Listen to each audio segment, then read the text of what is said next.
right before we leave. The angle and the lighting is vital to what they see, and that's on me. On me, nigga. Hey guys, so this is gonna be Donnie coming to you from the Sawa, Japan. Got my guy back in here, Dominique, DJ Flash, and we're gonna talk about like for guys who new to the channel and everything. Cool, thanks, subscribing and all that stuff like that. I was just talking to Dominique offline, man. Dominique, right? Dominique or Dominic? Dominique, yeah. Dominique, my bad. I got a brother named Dominique, man, so he get mad when people call him Dominique. Yeah. Yeah, so yeah. And so anyway, man, I was telling you offline, man. It was like the last time we talked was like May. Wrote it down. It was May 17th, 2020. And today is May like 13th, 15th. So it was 4 days separated from our first time talking. And it wasn't like we planned it. It just kind of happened, man. So it was like, the thing is, I definitely will get you on, more than a year in between, man. I know life happens and everything's happening there. Just for the guys out there, we're not going to go back over the old stuff, but if you want to see the other one, it's episode number 56, and go back, and I'll put a link there and go back and check it out. So if you want to catch that before you get on this one and everything. So anyway, man, before we get into it, man, just plug in the events you got coming up, your social media, any projects you got dropping, because I know I've seen one that just dropped recently. Yeah. And just tell us about all that stuff, man. What's been up, man? I'm Flash Horton, DJ and producer from Raleigh, North Carolina, USA. So I've been doing a lot, man. My Instagram, of course, is Flash Horton. My Twitter, because somebody else has my Twitter name for whatever reason, with like 6 followers, no posts. Yeah. I had to use the Flash Horton, so there's that, and then of course everything else is just Flash Horton. So as far as projects, man, actually May of last year was when I really started turning up the heat with more releases on a regular basis. I started putting out more original tracks. I think Galactica, Head Buster, Arcade, a lot of those were pretty much all of those, and I'm missing one. Look Who's Back, So I got to drop a lot of different genres that people weren't ready or really used to hearing me do. So I did some hard trap, I did some hybrid trap, some future house and deep house stuff, which is normal for me. And from there, I went and did a few remixes and released those as well. So I got a remix with Lit Lord's Hardest, one of their bigger songs. That one went over really well. That one's on SoundCloud. Pretty much I'll post all my remixes to SoundCloud. Cool. Yeah, that's what I've been streaming in the garage here, man. So I keep up to speed. Well, like we won't talk a lot, man, but I definitely be like I stream either I don't listen to my stuff too much no more because it's kind of like not like narcissism and shit. But I'll be listening to your joint, so I have it on the SoundCloud there and everything, so I check it out there and stuff like that, man. So one thing before you go like too long, because this is like the hot one. You posted a track about it was about 2 weeks ago I seen it, and I think it was with 2 Chainz or Wiz. I can't remember. Oh yeah. So that was my cousin. In Atlanta, he's a rapper, Miroj, Miroj. Okay. I've been producing for him a lot over the last year and a half, and the song called 2 Chainz is his song that I produced, and it's one of those songs where he just real quickly, he's one of those rappers. Every rapper has the one feature that they want from an artist that they admire tremendously, and they craft themselves after. For my cousin, it just happened to be 2 Chainz. So that's the feature that he wants, and I figured, hey, why not put a track together of something that 2 Chainz would probably get on? Oh, gotcha. So I did it like that, and he named it called 2 Chainz because of the line in the song. Oh, okay. All right, so I wanted to, I was like, shit, man. I mean, I want to put. I mean, I know your music is that level and everything, man. So I thought, because I seen it like about 2 a.m. So I was like, oh shit, and I looked at my phone. I was like, damn, son, he moving up, man. But hey, man, that's dope. That's dope. But I mean, that's the track just to get attention, yeah. So you did that track? Yeah, I produced that track, yeah. All right, cool. I'm a lace it in there and everything. And actually, is that one is that copyrighted and all that stuff? Oh yeah, it's all good. You can still play it though. Yeah, it should be fine. I'll get it. I'm actually. So we talking about now, but I'll throw it into the beginning of the it'll be the intro and an outro and everything. So I always put, unless it's a music dude like yourself or another buddy, I always put my music up in the intro and outro. That's how I get it out there, and I mix up the tracks. Cause I got over 230 some tracks, man. That like people like, man, when you make that, and I'm like, dude, 8 years ago, like 9 years ago, because nobody. I mean, it's like 200 people that hear it. Yeah. So like, and speaking on that, man, like, what do you like your catalog, man? So like, when people hear your stuff, are they shocked that you made that track 5 years ago? Yeah. There's a lot of that. A lot of those, because a lot of what I put out last year were tracks I've been sitting on for a year and a half, 2 years. You know, some that started 3 years ago when and you got to finish those, man. Don't get me wrong, I got a ton of them that's sitting. I got inside of here, man. I got a bunch of beats, man. Well, not inside the MPC, but on a card. Yeah. Got a bunch of beats in here, man. On this 2 gig card that. I'm like, I just kind of like, I started and I don't, it's just one of those things, man. And like, it's one of those things where only guys who make music know what it's about. And it's not that we're abandoning our stuff. It's just, you're not feeling it at that moment. And I'm pretty sure you experience the same thing. You could talk on it when you like kind of go away from it. You come back, you hear different shit. Your ears get tired. People don't, Absolutely. They think that, yeah, man. So speak on that, man. How's it? Like keeping your motivation and everything, and like what keeps you like motivated and stuff, man. Well, to be honest, I'm a weirdo when it comes to music. So, and especially on the producing game, because I like to produce every style of music that I like. Gotcha. So, and I like a lot of stuff. So it spreads me thin, which it would probably seem so, but. Whenever I get tired of doing one, or I finish a track in one genre, I always like multiple. I work in multiple genres, so I can be doing a hip hop track for my cousin, and a Jersey club track, and then a deep house track, melodic techno, and then something else just to break up the monotony. Because there's techniques that you can use all the way across all of those genres. But there's certain ones that you need more in other ones, and there's certain things that you can and can't do. You learn your boundaries, and you learn where to break them, and it work. So that's really what I go through. I would play video games. I still have yet to get another game system, but movies and cartoons and TV, and that's where I get and Instagram. Just watching stuff that's funny, I get my inspiration from everywhere. It seems like it never really stops. Yeah, yes, and like you nailed it, man, on the motivation part, because like I'm a sample based, and I don't say like you're a producer. I'm a beat maker, and people they confuse the two and everything, and people like, guys run around, I'm a producer, I do this. I'm like, well, whoever you produce, because you know what a producer does. Yeah. And a lot of people get it mixed up. It's not, and some people get offended. Like, no, I'm a producer. I'm like, a producer is Teddy Riley. A producer is P. Diddy. They produce people careers, and like it's not only making the beat. It's, hey man, I want you to say it like this, or do this, and do that, and all the stuff that goes into being a producer. So if you're just a beat maker, myself, I just make beats. I have really no aim for who's going to use it, because most guys don't use it, or the guys that will waste your time. Yeah, hey man, give me the tracks, and they never use it, or I don't they play use that. the track. They use the track and it's garbage. I'm like, dude, come on, man, you just ruined my beat. And so I'm a beat maker. That's what I did. Kind of Jay Dilla was one of those guys that kind of, he was a producer, but Jay Dilla he would call himself, I'm a beat maker, because he would just make beats. But he's done Erykah Badu and all types of guys like that. So guys who don't know out there, Jay Dilla, rest in peace. Just go look it up on YouTube.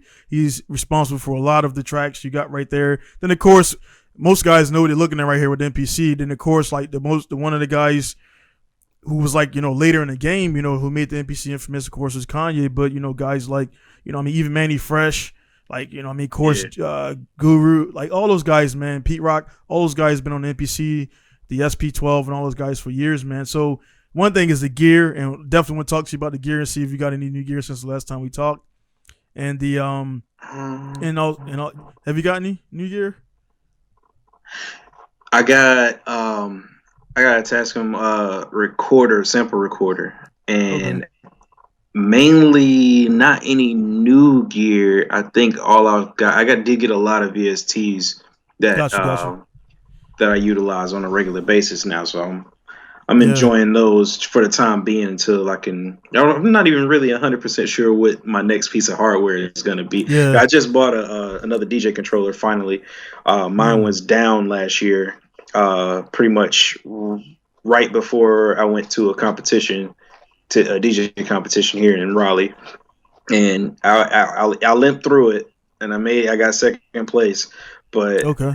It died a horrible death after that. So that was my Numark Mixtrack Pro 3, and that's I cannot say enough good things about that controller because it took a lot of drops, a lot of Hennessy, a lot of tequila, a lot of things that probably should have never went in it, and it trucked through. So. Hats off to Newmark, but I'm a Pioneer guy now.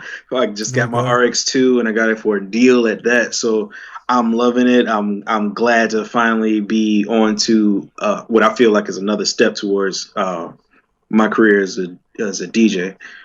Rush. So like on the DJ, like so break that down, like because I'm actually intrigued. I'm pretty sure guys are listening and watching are intrigued too. So for a DJ competition, like what does it all entail? How does it set up? How does it start? How do you even get to it? And like, what's the criteria to actually become to win a competition? Okay.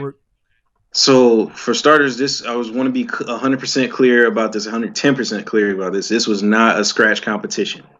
I am not a turntablist. That's something I aspire to acquire as far as some of the skill sets from that later. I have some of them, but I don't have as many as I would like, so I don't do that. But this was more of a how good of a DJ are you type situation as far as song selection, your mixing, your transitions, your levels, what type of music are you playing? Do you know how to switch it up? That type of thing. Can you stay in one genre? Does the music that you play do anything for the crowd? So I think that was what it was overall, like danceability, because it's the place that it was held at. It's a bar, but it's also a club. So they need a DJ for downstairs and upstairs. So it's one of those situations where you're playing for a slot. You're basically playing for a job. So. And they have like with those competitions or stuff like that, man. Do they have like they give you a list of like the no plays or stuff like that? No, that's one of the things I loved about this competition. There was no rules as far as what you could or couldn't play because I think it was more so because of the crowd that comes there is so diverse. You could kind of get away with a lot of stuff. You had to really be out of spectrum to play something that people would be everyone on the dance floor would absolutely stop. So like I got away with a lot. Some Kirk Franklin or something like that. It's like maybe yeah. I mean, it really just depends on if it's a remix. If it's a remix, yeah. Because it better be dope though. Yeah, because most people know they look. Because the thing about it now, man, it's like it's weird where. You know what? Like it took my guy Wiz. I had my guy DJ Wiz on, which I want to get him back on here. And like Wiz was responsible for like kind of introducing me to the trap because it was one of those things. Of course, I'm 38. You know, I'm hardcore East Coast guy, boom bap type stuff like that, which is pretty much the type of music I make. And I kind of like the sample flow. So kind of going back to what you said earlier, a lot of guys they get stuck in that one sound. Mm-hmm. So I kind of like the sample. What I do is I sample like I was listening to like what's that the like some old school anime joint, and like I pretty much pull up the OST. So like I let the sample take it, and I listen to a lot of electronica, Paul Oakenfold, different things like that, right? So all different things. So the genre of music kind of sets the sample tone and the pace versus like. One thing I don't sample, and I've done it once to just get it out of my system. I don't do like Motown. I don't do, you know what I mean? I'm scared to death to touch any of that. Kanye does it to death. It's already been the reason why is because it's already been done to death and it's been done well. Yeah, you know what I mean? Get them all. Pretty much, Ninth Wonder, all those guys, they killed all at once. So even if you think you're on some new shit, they don't hit it like at track number 14 in this mixtape.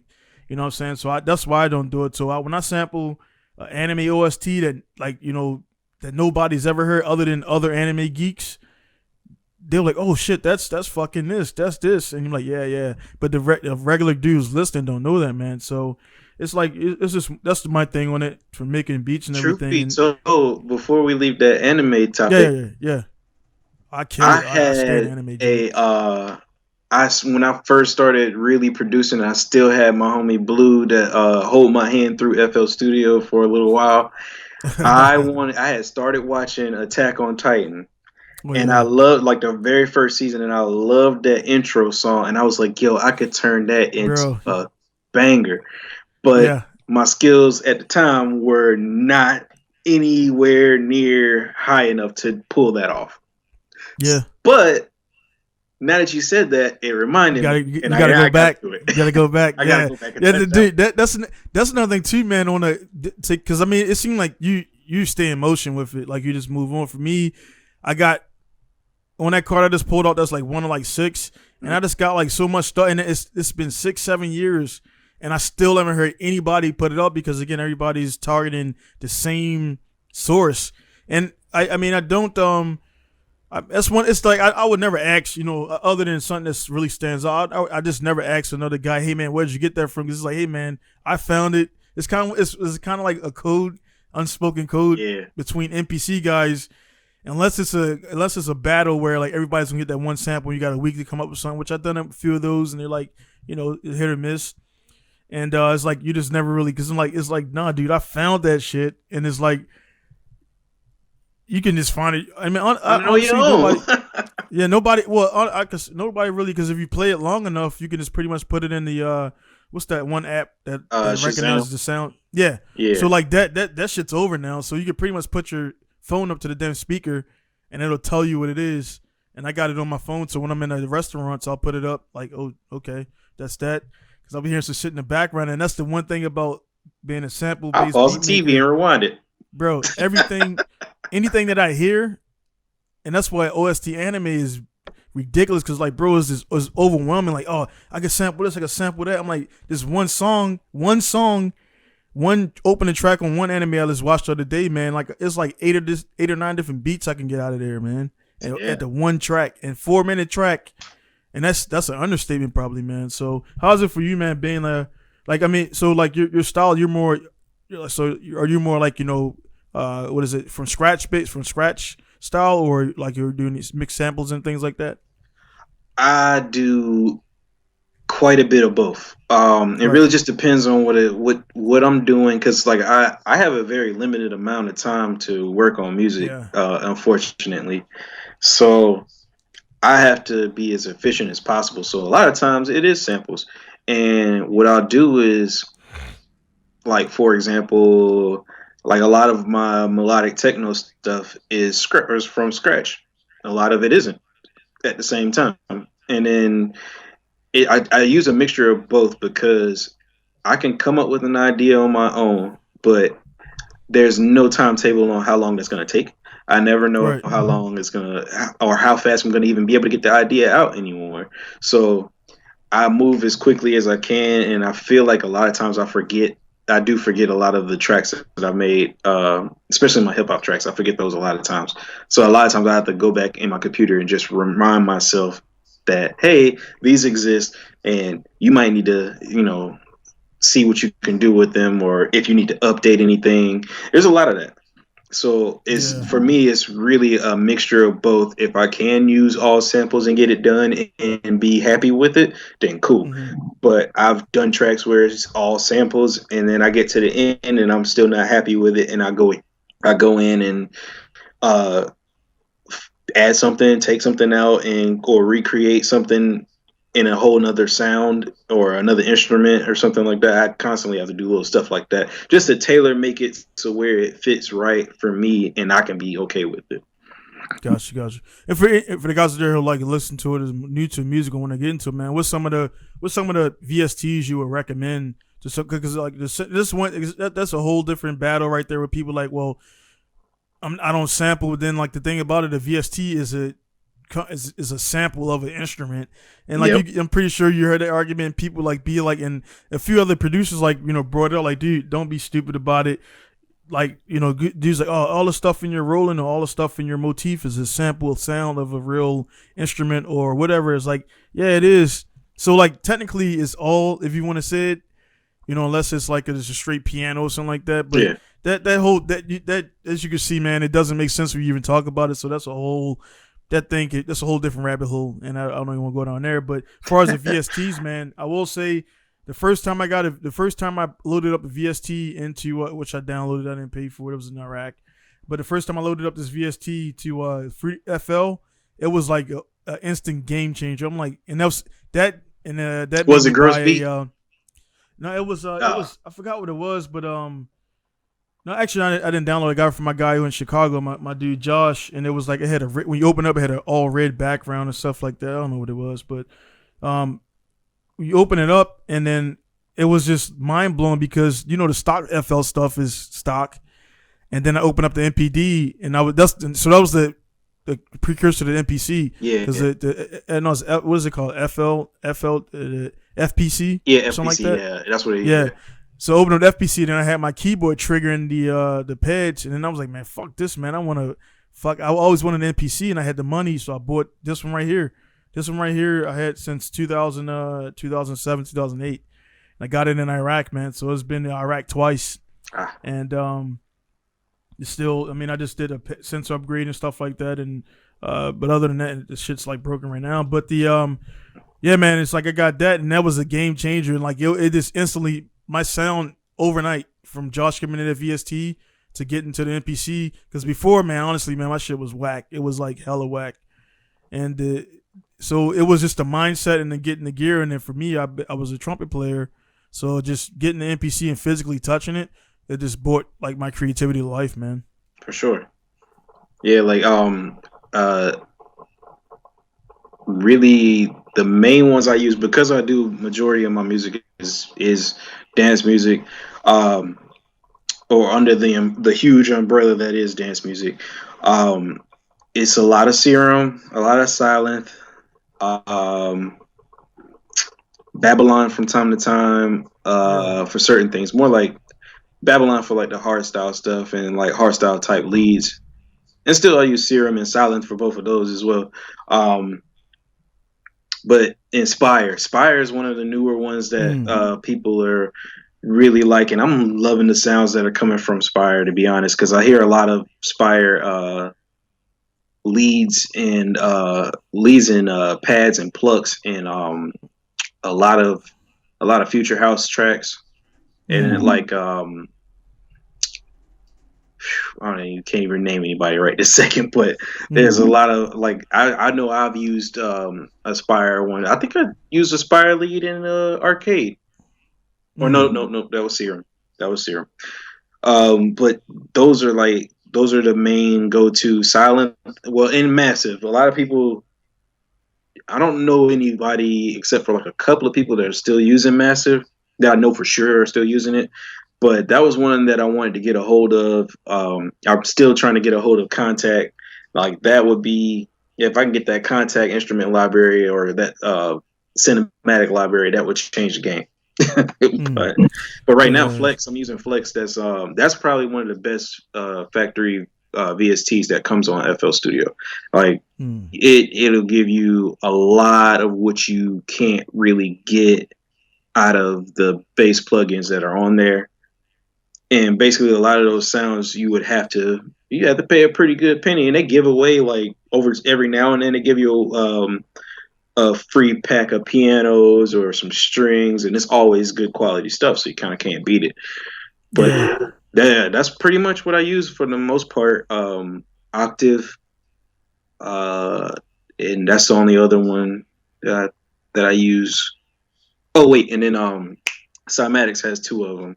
I use both of those. Well, they have three now, but the ones I used was the 808, the 808 VST. I can't even remember the name of it, but I just mixed a beat down for my cousin that uses that. I was using that VST, so but they have two good ones. The one for 808s and the other one's for your drums and for 808s. So it's pretty good, and you're also your synthwave bass lines and things like that, just to help bring them out more. Yeah, man. It seemed like I got a phone right there. It seemed like the VST kind of like is taking over as far as like, you know, back in the because like what year, my bad, because I totally forgot. Like when was the first year you started like making anything? The first time you made anything? To really like to say I really put forth real effort. Yeah. I won't count high school or Yeah. college. It'll No. Man, what was the first time you opened up and tried to sequence something, man? Oh wow! Oh, yeah. I was 15. Yeah. What year was that? This? Was 2004. Okay, 2004. So so actually that's like not FL Studio 2 or 3, I think. Yeah, I mean honestly, man, that's not too about the same time, man. Because 2004 for you, it was I know because it was like 2000. It was 2000 because I met Jarvis, and then Jarvis introduced me to this guy named Eric, and Eric gave me he had it on CD. It was FL1, the first FL. So it was like 2000, yeah. So he gave me the CD, and I always wanted to make Wu-Tang, all this stuff, man. But I never knew it was possible for a regular. I thought beat making was something that was done in a science lab. I didn't know, and that was because everybody gives Fruity Loops shit, man. But Fruity Loops is one of the first, you know, DAWs to come out. I mean, and then it morphed. And FL Studio Pro Tools is what it is, Reasons is what it is, Ableton is what it does. But FL Studio is pretty powerful now, man. So respect to that. I still use FL to track into and do little tweaks, but so that time frame you got that. But what I was saying was like I said, the VST kind of is now the new gear slut, because back in the day, guys would buy this, buy that, buy this, and you see guys that I'm on a few pages, and I'm not knocking anybody's setup, but when I'm like, bro, you got way too much going on. Then I hear their tracks, I'm like, you got all that shit, and your tracks sound like they don't know how to use it. They don't know how to use it. People aren't taking the time. Yeah. So and I see it because I'm like, and then like I'm a you know my even right now my shit's kind of, for me, to my specs. I'm looking at the wires right now. They're all like individually ran. Nothing's over anything, and nothing's like, you know, intertwined. So I can take everything apart right now. But like I see that they got the fucking patch cables here. The patch cables running across the damn machine because it's too short to reach to the damn thing. And I'm like, bro, like, dude, man, you got all that shit going on, and then like, I mean, if you got all that shit in the background, your beats need to be fire, man. You know, what I mean? Like, pretty much, yeah. Yeah, that's how I feel about it, because it just doesn't make sense for you to have all of this equipment and not know what to do with it. Like, I used to hate seeing DJs, like my little $300 controller. I used to hate seeing DJs with $1,200 and $1,400 DJ controllers but can't mix. Like that would be and walking up with a MacBook Pro. You got the flight case. You spent all this money and don't know how to use what you're. Just move. Hey man, that's like it's in all facets of life, man. Cars, sports, bikes, everything, man. It's always the dudes who got a little bit more cash and don't know what they're doing. and it's like, man, it's like you need all that. It's like, and I mean that's why I just put up. I'm selling like I got two 2000 XL MPCs. I got a 2000 Classic. I use them, but like I don't. My go to, even with the MPC one I don't utilize it. I got the MPC 1000 just does everything I needed to do. Mm-hmm. MPC one is cool to play with because it's new age. You got the Wi-Fi and all that stuff, but it's like they added a lot of stuff and bells and whistles for new guys who want to get into it. But the MPC 1000 is plenty powerful. It's smaller and everything. You can take it around. It's a little bit more mobile, man. So I just upgraded the pads to fat pads, and I was good to go. But so I always, no matter what I get, I always revert back to the MPC 1000. So it's like, man, I got all these fucking MPCs. I'm not a collector, so let me sell this shit, get some money, and buy some car parts, and I'm still good. I don't need. So some guys, I just think they get into that zone where they just think it's cool to have all these things and all this. Like, you got all this stuff and like whatever. So I can see you guys on MPC, right? MPC 1000, and they got this effect thing. I'm like, bro, you know, the MPC got it inside, right? Inside the MPC 1000 already, you can change the effects. You can add one little effect box and plug it into your inline, and you're good. And that all that other shit you got, you can put in the trash or just take it out of the scene. So I just that's what it is, man. So in your regards, man, because like I said, you're heavy on the VSTs, and there's nothing wrong with it, man. But like, do you kind of see that the same thing with guys just buying every VST that comes out, and then they still? Yeah, I still see it. Yeah, because it's just digital. I see other producers with studios just like what you were talking about, like but like organized, like super nice studios. They got a million different synthesizers on the wall. They got lead guitars, bass guitars, whole drum set. Like Younger, he's one of my favorite producers out right now as well, and I believe he's from the UK. But he does videos on IG where he literally does a mashup or a bootleg or a remix, basically, of whoever song he feels like at the moment on the fly on video in his studio. No time lapse, no nothing. He performs it off live and loops everything up. Like, that's the studio I would dream of having. But I understand that kind of studio ain't everybody's dream studio, and not everybody needs that type of studio. I would enjoy something like that because I play instruments, and I could float from one instrument to the next, cue up the loop, and keep it moving. Whereas, somebody else could have a room full of all of that same studio. They wouldn't be able to get out of using that same 808 pattern, that same kick pattern, that same VST, that same Nexus preset from the early 2000s, or that same Serum preset that's factory that everybody uses for their house track. Like, come on. If you're going to have all of that, at least utilize it for those of us who don't have it that could. I just think a lot of guys, when they get like that, because I honestly, I'm not going to sit here and say I'm perfect, because it took me, what you're explaining right there is one of the things I did. I would do like kind of the same repetitive, like when I was in FL, and that's why FL, and I think for me, and it's nothing against the guys there who do the mouse, they have the clicker, which a lot of the old school producers, actual real producers, get on some of the young guys for just being mouse clicking, mouse dragging, because it's always going to be that, man. So when those guys came up in the 80s, late 70s and 80s, then the people who before that was saying, well, this electronic music is shit and whatever. So that's going to be one thing that's going to always go down.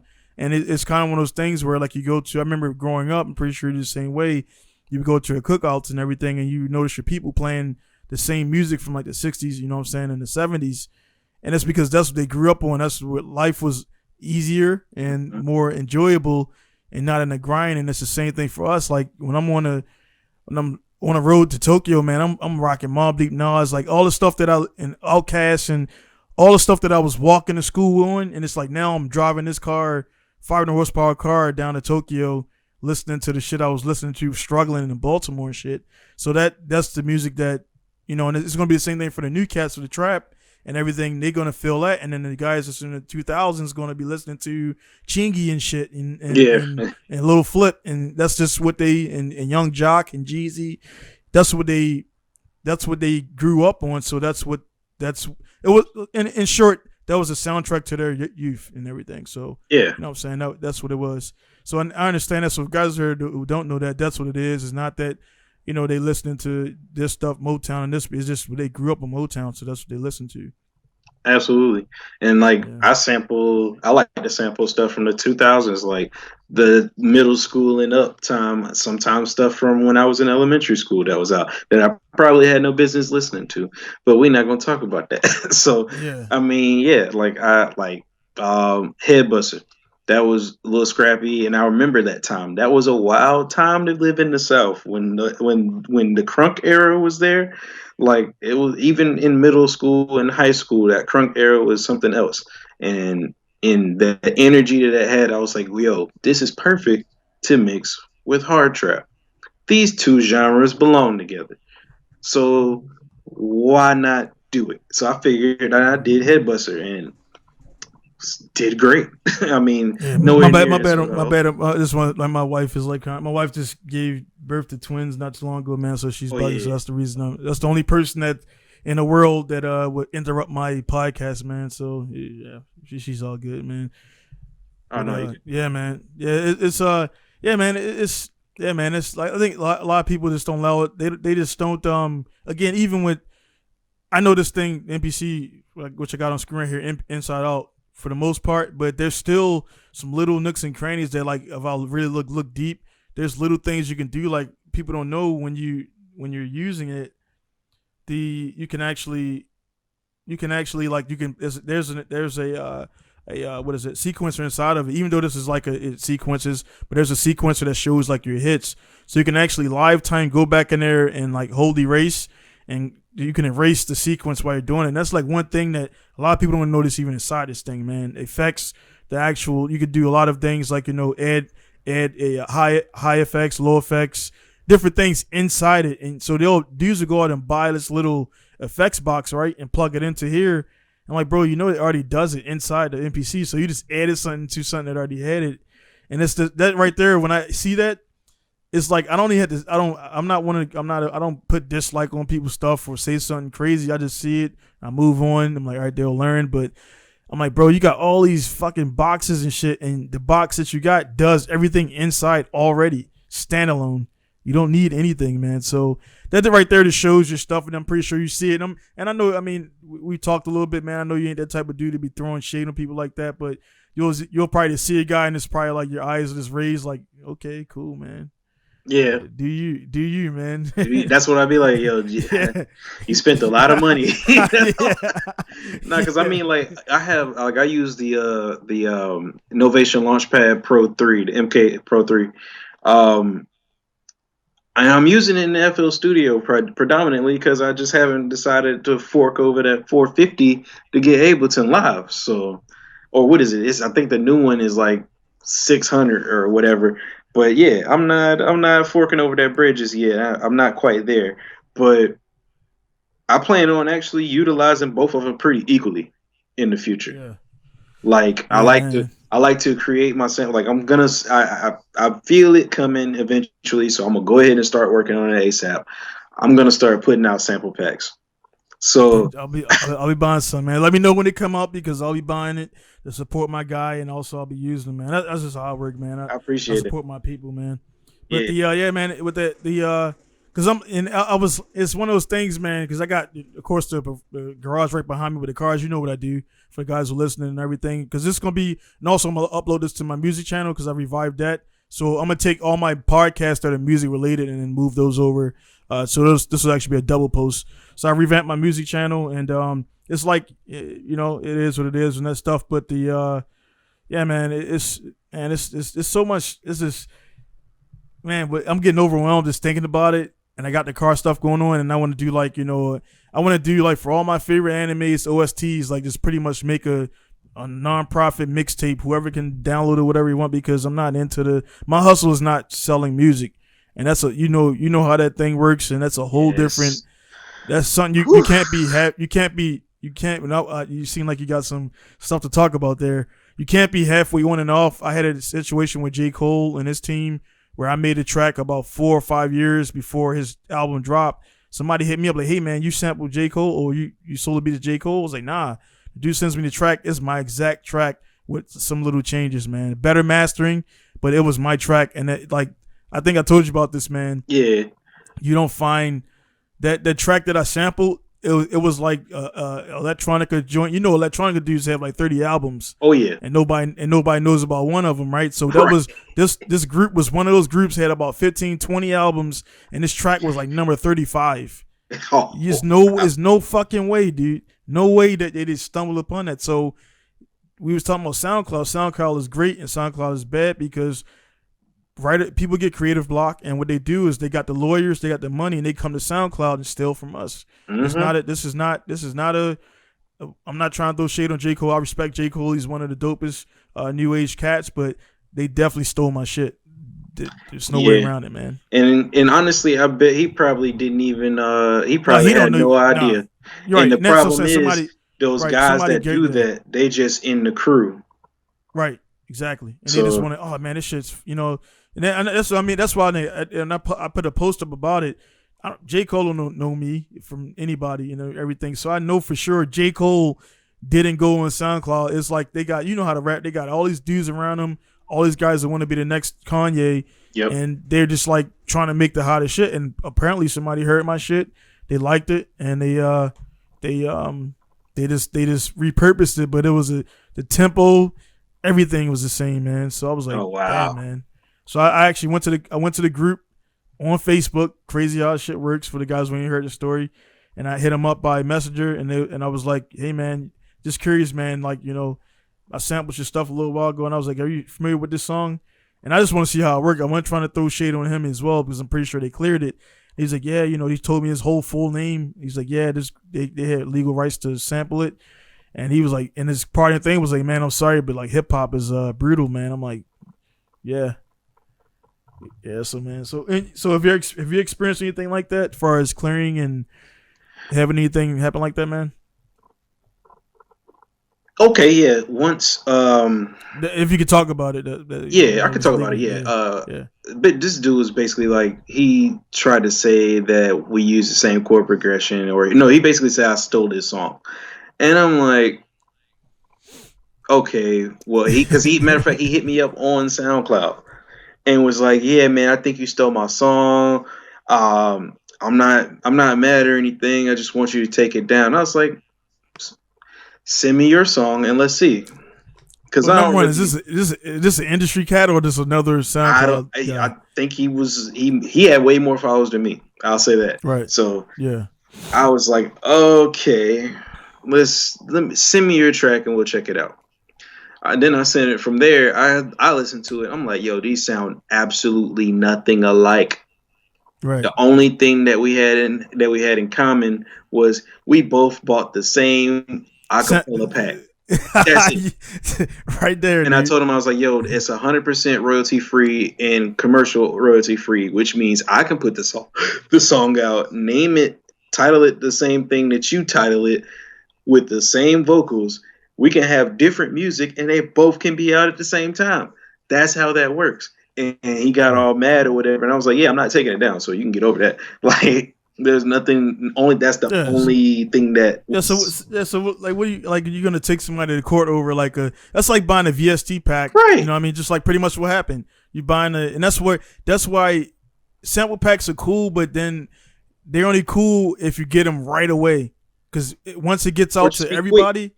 Yeah, you gotta be on it, man. So that's why, like, I mean, shit. I got Knife Wonder, I got Alchemist, but I just use it for the drum. So like, because I mean, you listen to Alchemist, you listen to Knife Wonder, and different guys that and the reason why they got a sample pack, you know what I mean? Because they use Pete Rock, because they use that's the sounds they like to use, and that's why the sample pack works. So people don't even get what they're buying. They're buying that producer's favorite hi hat, that producer's favorite kick, that produces favorite snare, and then, you know what I mean, you got to mix them up. So I'll take a Pete Rock kick, I'll take a Knife Wonder hi-hat. So you don't use, that's the guys there who don't know, it's better not to use everything from the same pack because it sounds like just like goddamn Jay Dilla. Use Jay Dilla's, you know, or Kanye uses a lot of the fucking bongos and his shit, you know what I'm saying? Yep. So like that high pitched bongo, he just sped it up a little bit, but it ain't nothing special about it. But that's a signature Kanye thing. So that's the thing that I try to do, but I'm like, I realize that's not my grind. And like, you have the signature Swiss beats. You could be fucking on a flu, nearly dying, and you hear a Swiss beat, and you know that's Swiss beats. You know it, and you just know different producers have that signature sound. So there's only a couple Dre's, there's only a few Timberlands, Jermaine Dupri, you know, even Pete, like, well, Puff is a little bit different because he had a bunch of dudes making beats for him. That's he was more of an executive. Yeah, he had the factory, man. That when I seen that, how he had those dudes in the goddamn room. The sweatshop, dude. And they like a sweatshop making beats and shit. And then they had the battle, but you're pretty sure you know that story. And then they made the beats dope. And I didn't realize that was 5 or 6 different producers making all those beats, man. And that's why Mace had it. They were coming out back to back to back with tracks, almost like not No Limit style, but they had the whole plant running. They was good. Yeah, man. So like that it's a lot of history there, guys. I mean, we here to talk to Flash, man. So you can look on YouTube for that stuff, but you know, it's intriguing, man, and on that stuff, man. So, but yeah, man, that's That's dope. That's kind of lame, man. I do come. He said he opens up when anytime somebody says I'm not mad because I've done that shit. That means you're mad. Yeah, because I already knew what his temperature was. I was like, all right, here we go. Because I ain't gonna lie, I was calm. I tried to hit up. I actually messaged. I never got a response back with J. Cole's team at nothing. And I hit up. So I was like, fuck. I hit up the art because I want to see how this shit works because I first time doing it. And I spent 2 days looking up clearings. I'm like, bro, this is for lawyers and people who got a lot of money. And I was reading all this shit and I was reading this. And he was like, but you got to do this, but this links into that. And I'm like, dude, like, and it's like, I kept going on rabbit holes. And I'm like, dude, this shit ain't, you know what I mean? I do this for fun. I was more mad that I'm like, bro, that was a chance you could work with a source or you could just steal it. Yeah. So they chose to steal, sorry about that. They didn't steal anything from me. It wasn't my shit to steal, but the concept and idea was mine. You know what I'm saying? That was I found the sample, never heard it before, and everything, man. So I got it on that, man. So yeah, I typically only stuff I post on SoundCloud now is tracks that are already officially out on streaming services and remixes because I can't post them on streaming services. So. Right. Yeah, if you want to steal it, whatever. Because, I mean, I got to give it away for free anyway. So, whatever there. But other than that, ain't nothing out. Like, if it's up there, it's on a private SoundCloud, and only certain people get links from me because I know how that game go. Because all those links are shareable. Yep. So it's shareable. It's private. Like, it's sitting right on the thing. Like, anybody who has this link. You know what I mean? That's another thing too, man. It's like, you know, back in the day, and I noticed that stopped, man, because I used to do it too, and I was like, man, I mean, I'm good at it, but my shit ain't that far with somebody. So like we kind of put the not the watermarks, but the sound bites on it, you know, to open it up, DJ, blah blah blah, whatever. People don't do that shit no more because it's like, dude, it kind of. I noticed it stopped a little bit, and also everybody's using the same goddamn VST pack. So you already know what it comes from. So now, like, that takes the thing out. The sample game was a little bit different because until Shazam and shit like that came out. Because then, like, you know, people don't realize before Shazam came out, that's the way YouTube and everything will figure out your shit. So you have to speed up the tempo, lower it down. They can pretty much. I mean, you have some obscure shit. I mean, like a little bite, and your whole video is like non-monetized because. You know what I mean? You put stuff on there. So it's crazy how that works, man. But like, and then also like if somebody want to really get your shit, man, I mean, honestly, I got enough gear here, which is not much you need, that anything that makes sound on my computer, I can record it. You know what I mean? Yeah. But at the same time, you know, people who are doing that are not really real about their craft anyway, because it was a real artist. They want a real track, you know what I mean, stems and everything broken down. And people who know what we're talking about, that's more advanced. They want they want the hi-hat all out. They want the witchcom all out. So you track, for guys who don't understand stems, you track the whole beat out, everything separate, and then you mix it all back together because you can't really signal out the hi-hat if your hi-hat is too damn high on your final mix. You know what I mean? You can't really if you lower that down too much, then you take out the other essence of the beats, man. So that's more advanced stuff out there. So that's how guys track out. I don't do that personally because again, that's not my level. But I do have different outs. So I have the outs going to, like, you know, the which comes going to track one on the mixer, the snares going to this and the sample. That way I can turn it up and down a little bit. Yeah. Or boost it up. But so that's the furthest I go. But it all comes out all as one. I don't personally break everything down. That's just not my, I'm not on that level. And for what it does, it sounds good for what it goes out. So you don't have to do that, the stem thing. That's more professional level stuff, guys. Yeah, because that's what I mean, that's pretty much what I do. Right, you have to. Yeah, but I only have, luckily, the bright side, I only have to do that when I'm sending beats to my cousin that he's going to use, or any other artist that I'm working with, or if it's a situation where I'm collabing with another producer to make something, whether it be a remix or an original track, which got some on deck to come out this summer. There's a lot of that, man. A lot of bot comments, a lot of, hey, we want to get you promo, and it's going to be a bot factory in some random city.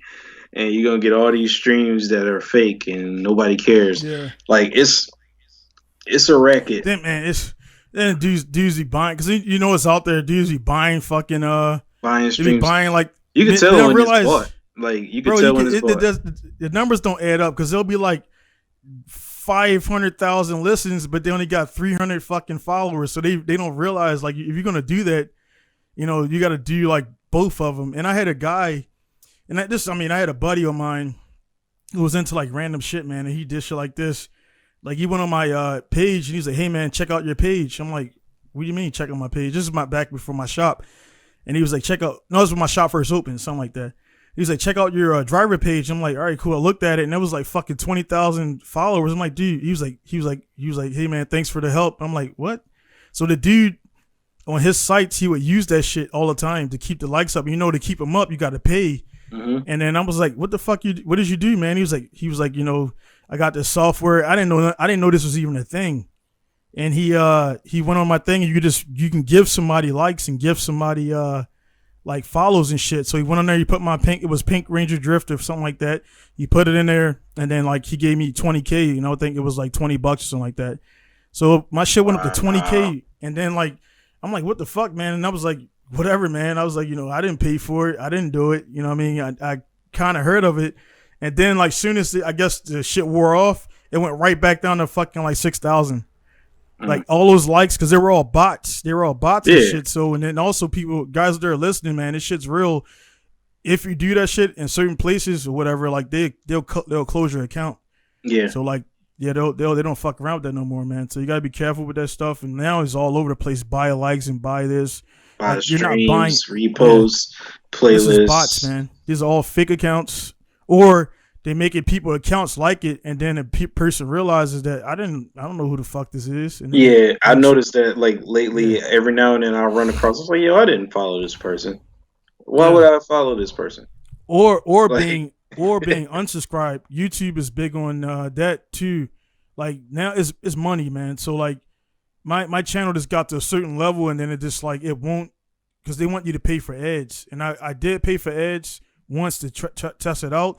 And magically, man, that video got like 4,000. My videos don't break 200 views, to be honest, because it's like a different buzz level.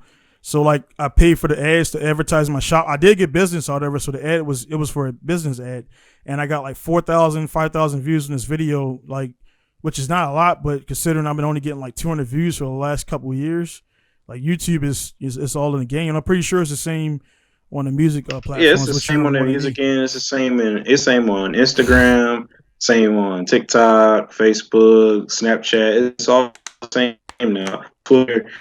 Like, there's a lot of that going on at this point where you gotta pay. You gotta play. That freeze. Good. Yeah, I got you. Let me test this. All right, you're back.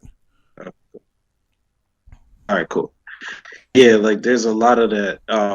It's everywhere, man. It's at this point where if you want to get, you gotta have some type of blessing organically for it to happen for you. Yeah. Or you're basically gonna have to pay the money, man. Like, yeah, it's gotta pay the timing, man. Like, I mean, I'm pretty sure I'm not sure you follow fighting too much, but like the whole Jake Paul joint and everything. And then I didn't know like Jake Paul. Like I found out about Jake Paul joint because I'm in I didn't know. I don't follow too much new artists, to be honest. And I guess he's like I didn't know he was into the black culture. Let's just say that. And you know what I mean. So then he's doing the Triller joint and everything. Then you're pretty sure you've seen the thing, and then everybody's going on. But if people don't know, I seen it for what it is, the boxing match with Mike Tyson and all that stuff. And then like they had all these guys mixed in, right? They don't understand Triller is like a hip hop based, like it's a hip hop based deal. So guys are like, man, why they got all these hip hop artists on this shit? It's supposed to be boxing. It's because the shit's hip hop. You know what I mean? It's a hip hop org that was started it was started by groups, and you can look up the Triller thing. I'm not really into it and everything, but yeah, Jake Paul. I didn't know Jake Paul was like somewhat of a rapper or in the music and stuff like that. Yeah. You look as about as shocked as me. Yeah. I thought he was just famous for knocking out Nate Robinson. Like, no. If you check out, he look at his style and everything. I mean, let's call it how you call it. He's a person, not impersonating, but his style is that of a urban guy, a black guy. So he's into the black culture. He's like a spokesman for the black people or whatever he says or whatever he said before. So yeah, that's how. So in a nutshell, a guy when I'm using, I brought that long ass point to bring up. He's because he has his status on YouTube, is doing what he does and the stuff he does. A guy like that can walk into an exec office and make a track or make a album because he has other different kind of buzz. He knows when he makes that CD, it's already it's over 1 million sold instantly. Yep. Right. Just because it don't people matter. Out of curiosity. Yeah. Right. It doesn't even matter. All his millions of people that follow him are going to buy the album. So it's like almost now, man. It's like the talent shit and the organically being found stuff and like the stories where they found the dude in the dude was in his NPC in the back of a bar and A&R happened to be in there. Those shits are over now because now you know how it is. They actually like how many followers you got, how many downloads you're getting, how many streams. They want to know that shit. They don't care nothing about. They ain't gonna talk to you. Yeah. And if you know too much about the business, they ain't gonna mess with you either. Yeah. Yep. Because I'm here looking at the joint with who's the one guy, man, that fucking he got the Fetty Wap. So like he was going up and down. He was like one of the first to really utilize the omnipresence because that's like back in the day there was no social media, so you had to know shit fly from here to France and fly from here to Egypt. So now with the social media, you can go different places. Don't put everything out and then put everything out like you're going to Miami. You're in Miami tonight. You're in New Jersey tomorrow. You're in Cali. But actually, you did all that shit last week. But they don't know that. And they think it's like you're there now. So people don't. They think. So like he was the first person to use that omnipresence. That he was all up and down the East Coast. And then like I looked at the story a little bit and he was like SoundCloud stuff and getting people to do that and everything. And he's like, all right, well, you need this many likes, this many downloads, then we'll give you a contract and everything. So it's just crazy how that shit works now, man. Yeah, it's all about the numbers, man. All the metrics. If you're not hitting the metrics, then don't nobody want to hear it. Right. I mean, honestly, it's smart, you know, because it's business. Back in the day when you would sign an artist, you'd be like, hey, man, we think this is what he's going to do. But now that they got social media, the social media tells you right away. You go on YouTube and you look at fucking a track and that shit got 2 million, 2.3 million views. Drake, let's just say he's a prime example. I don't follow him, but like I've been across some of his videos. His videos got 6 million, 7 million fucking views in like inside of 2 weeks. Yep. Some of his stuff, man. And I'm like, you know, or you look at the older shit, 55,000, it's like 55 million, if that's even a number. Yeah, it is 55 million views. And it's like I got 200 views on my little shit that I put 2 weeks into this track and I got 200 listens. So that shit, man. How's that for you, man? Like, I'm like talking my head off right now. As far as like, you know what I mean, putting a lot of time in and then like, yeah. To putting a lot of time in, man, honestly, I look at it like this. It's a snowball effect. Right. The more snow you get going and the steeper the hill, eventually the bigger the snowball will be. So it's like it starts with everybody's going to start out with like 1 or 2 streams or, you know, barely getting 10 streams that you didn't put on there yourself. Like right. That everybody got to start from there. If you automatically jump out there and you're already at the point where you're getting millions, your only way up is billions.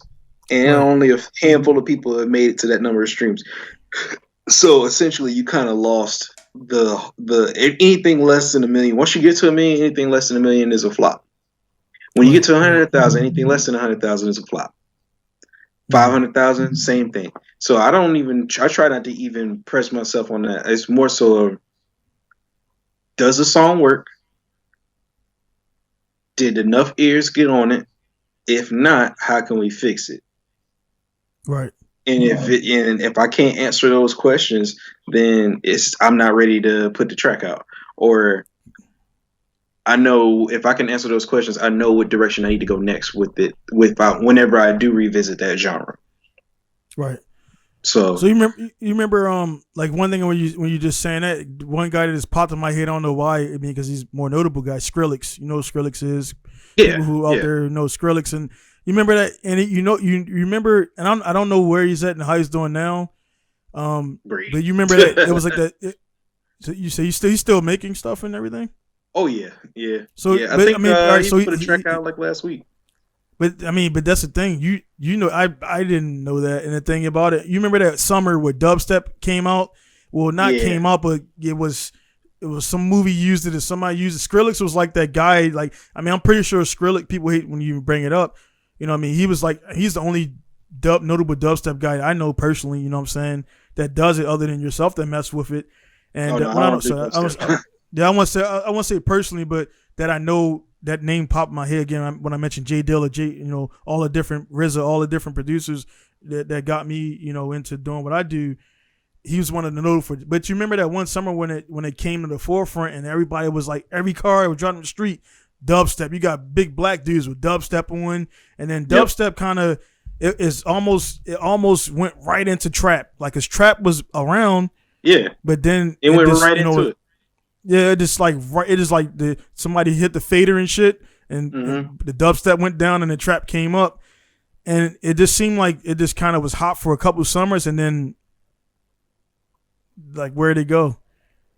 Well, so to be honest, Skrillex, he makes a lot of things. He's the godfather of dubstep, but he makes house music. He makes deep house stuff and techno and tech house, so he spreads himself out every now and then. But dubstep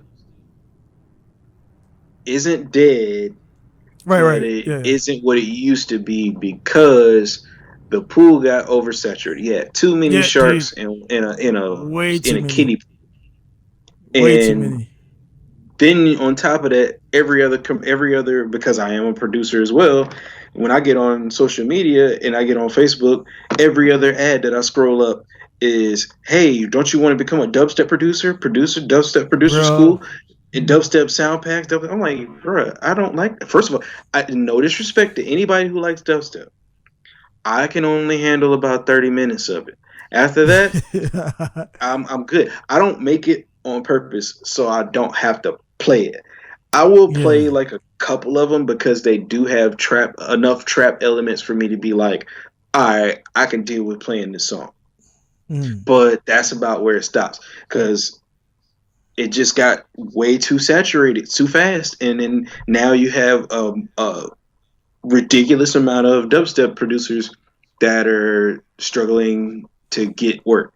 A lot of them abandoned ship from music completely after going through with some of what I've heard a lot of them go through during that time period, because I've heard some horror stories. But you know, at the end of the day, it's like, all right, you can adapt or die in this game. And if you're gonna ride the train of being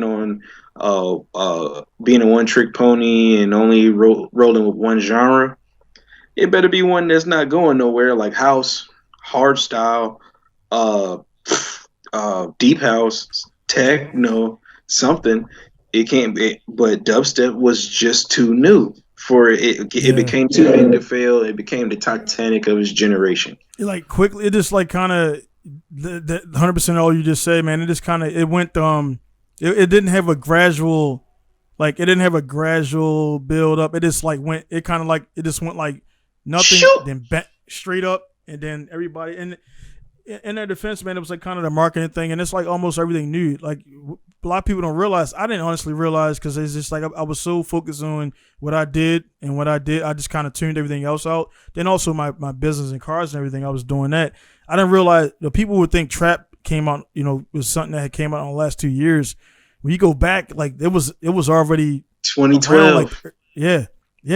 And I was like, man, I didn't fucking know that shit. Yeah, I didn't know that shit was around that long. And just like, it was just like a transition. Then like certain dudes like the Migos really started popping. Because if you look back at it, I didn't like, for example, like, it's weird. And this sounds like, I mean, this is going to be on music channel. People are like, what? I didn't know Nicki Minaj was like around for so long. That's just an example. to me, Nicki Minaj didn't exist to me until like 2007, maybe like 2018. To me is when I was like, who is this little Kim chick? You know what I mean? Wannabe chick or whatever. And so, I mean, but they were making tracks long before that. Right, and that's why she's like, I'm like, yeah, she had thumpers when I went back to A&T in 2010. She had thumpers from then to now. Right. It was just one of them things. She took over. It's just one of those with the music stuff, man. It's like you kind of get set in your what you do and what you listen to, and that's how I was. And I had to kind of block out different things. You know what I'm saying? I had to block out different things as far as like this and that, and different things, man. So it's kind of crazy, man. I noticed. Damn, I was like, man, I got to look at my alarm, man. I fucking lost so much time, man. We definitely like this is too deep, man. We definitely gonna do this again, man. Like real soon. For sure. And everything, because I got sure. Deliveries coming up in a few seconds. I don't want to leave you again and everything, man. So my bad for the things, and like I said, the music thing goes like way too deep, too deep to actually get like everything in one set. So it definitely won't be another year before we get up together and everything. Yeah, man. absolutely not. We gotta do one again soon. Yeah, I mean like real soon, man. Because I'm gonna block out a day where nothing's on a schedule, and we'll get it done, man. Because I don't want it's so much to talk about and everything. I got a new video coming out soon too, and hopefully that will line up perfectly when the next time we do this, so you can see you can talk about it. I'll shoot you the track a little early, of course, right, a little excuse it. Yeah. But send me the track for your with the joint with your cousin and everything. So I want to for sure. And do all that stuff, man. But again, man, for the small time we talk, again, I wanted to, because I was like, man, if I don't talk today, I won't be able to talk to him again like next week sometime, and life is happening and everything. So we'll definitely get up again and everything, and we'll talk more on it. But again, we'll definitely have a time slot blocked out and everything. And what we'll do for the next time, man, is probably like, bring some of the tracks on, man, and play them live, and it's like talk about what you were thinking about with that stuff, and do that. My stuff, I'm not gonna do that for mine because it's not about me when I got the guests on and everything. So. And everything, man. But again, man, thanks for your time. My bad for the truncated timeline, because I think last time we did about 2 hours or something like that. Yeah, close to it. So, close to it. Yeah. I see the dudes piling up outside, man. So again, it's gonna be my guy Flash Horton sign off from NC. I'm in Masao, Japan. This is gonna be this is the first one loaded up on a music channel. For all my, I'm not gonna go back to the old ones, but all the ones from this point forward, I loaded up onto the music channel, and so it'll be on my podcast run, Pinku Style TV. But if all the music related ones, I'll put all the music related ones onto this channel, which is going to be just Pinku Style Music, and I revamped that as well. So I got like 50 subscribers on there. So again, be sure to subscribe, like, and share, and be sure to check out my guy here on SoundCloud. Everything will be down in the description, so you just click on it, check out his music, so you can see he makes good shit, and we ain't just talking shit. So just keep it like that, man. All right, man. So thanks again for your time, man. It's gonna be down in South Japan. I'll see you guys later. Peace. All right. Always a pleasure. Hey, the OG 3 Stack said the South had something to say. He might have been talking about them back then, but he talking about niggas like me today. Bitch say my skin look good, I tell her I been exfoliating. Drinking hella water, my daughter been hella motivation. In the gym conditioning, strengthening, cause I know they waiting. New ink on my body, a walking wall is an inspiration. Renovations, your body a temple and don't you forget it. Mind your fucking business, I'm marking my note with hieroglyphics. What you want me to say, they think they read me anyway. Leading by example lately, they ain't leaving shit to say. Everybody got an opinion on who be winning and who pretending and who really spending and who be spending. You can't crack the code without no order in your operations. Please excuse my dear and Sally, fuck 'em, it's algebraic. Jacking flows like they stole the Alamo. All these motherfuckers sound the same, I guess that's how it go. Popularity contest, who took the talent show? Counter though, I'm kinda dope, I'm bound to count all kinda dope. Fuck up my account, then hold my account accountable. Annual report say I've been spending on all kind of bull. Brother just got a trucking business, hope he get stuck with it just like the calculator, bro. Numbers running, can't dismiss it.